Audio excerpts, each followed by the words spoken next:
বন্ধুরা, আমি পিঙ্কি। তো চলুন দেখে নিই আপনার পার্টনার কি আজকে কল মেসেজ করবে।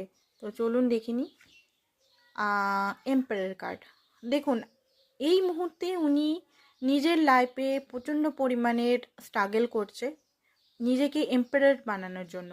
তো কল মেসেজ দেখুন, এই মুহূর্তে কল মেসেজ ভাবছে, বাট অ্যাকশন উনি নেবেন কিনা সেটা দেখিনি। দ্য সান, ইয়েস, উনি কিন্তু অ্যাকশন নেবেন আজকে। হয়তো রাতের দিকে আপনি কল মেসেজ উনার পেতে পারেন, বেশিরভাগ মেসেজেস উনার পেতে পারেন, কারণ উনি আপনার যে মনের মানুষ, উনি বুঝতে পারছেন যে আপনি উনার হ্যাপিনেসের উৎস।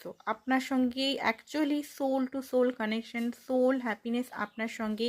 ওনার যে একটা মাস্কুলিন এনার্জি থেকে ওনার কোনো কিছু হচ্ছে না, স্ট্রাগল করে বা আদার্স থার্ড পার্টি সিচুয়েশন গিয়ে কিছু হচ্ছে না, অ্যাকচুয়ালি হ্যাপিনেস আপনি। তো আপনাকে কল মেসেজ উনি করবেন, প্রচণ্ডভাবে স্টক এনার্জিতে আছেন, এই স্টক এনার্জি থেকে উনি বেরাতে